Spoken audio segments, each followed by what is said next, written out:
43ാമത് സംസ്ഥാന ചലച്ചിത്ര അവാർഡ് ദാനമാണ് ഇന്നത്തെ ചടങ്ങിൽ നമ്മൾ നടത്തുന്നത്. മലയാള സിനിമയ്ക്ക് 75 വയസ്സ് തികയുന്ന ഒരു മുഹൂർത്തം കൂടിയാണ്, ഒരവസരം കൂടിയാണ് ഈ വർഷം. ഈ വർഷം മലയാള സിനിമയ്ക്ക് വളരെയേറെ അഭിമാനിക്കാനുള്ള നേട്ടങ്ങൾ. ഈ കഴിഞ്ഞ വർഷം 140 സിനിമകളാണ് റിലീസ് ചെയ്തത്.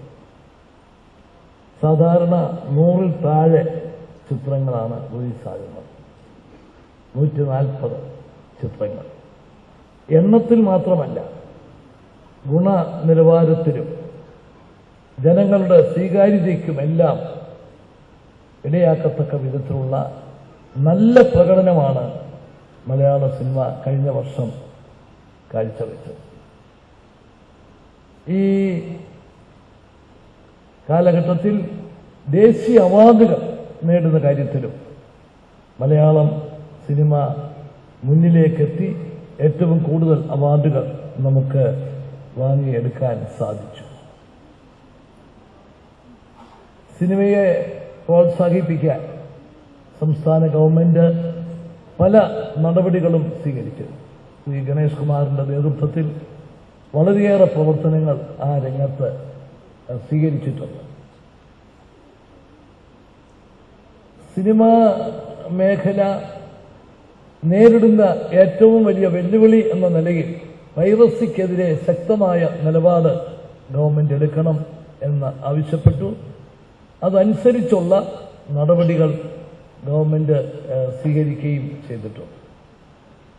സിനിമയുടെ പ്രോത്സാഹനം സാധാരണക്കാരന്റെ ഒരു വിനോദ മേഖല എന്ന നിലയിൽ സിനിമയ്ക്ക് പരമാവധി പ്രോത്സാഹനം നൽകുന്ന ഒരു സമീപനമാണ് എല്ലാ കാലത്തും ഗവൺമെന്റ് സ്വീകരിച്ചിട്ടുള്ളത്. ഇന്നും അത് സ്വീകരിക്കും. ഇന്നത്തെ ഈ 43ാമത് അവാർഡ് ജേതാക്കളെ എല്ലാവരെയും നിങ്ങൾ ഓരോരുത്തരുടെയും പേരിൽ സംസ്ഥാന ഗവൺമെന്റിന് വേണ്ടി ഞാൻ അഭിനന്ദിച്ചുകൊണ്ട് അവർക്ക് ഇനിയും വളരെയേറെ സംഭാവനകൾ മലയാള സിനിമയ്ക്ക് ചെയ്യാനുള്ള അവസരവും സാഹചര്യവും അവർക്കുണ്ടാകട്ടെ എന്ന് ആശംസിച്ചുകൊണ്ട് എൻ്റെ വാക്കുകൾ ഞാൻ അവസാനിപ്പിക്കുന്നു. ഈ അവാർഡ് ദാന ചടങ്ങ് ഔപചാരികമായി ഉദ്ഘാടനം ചെയ്തതായി പ്രഖ്യാപിക്കുന്നു. നമസ്കാരം.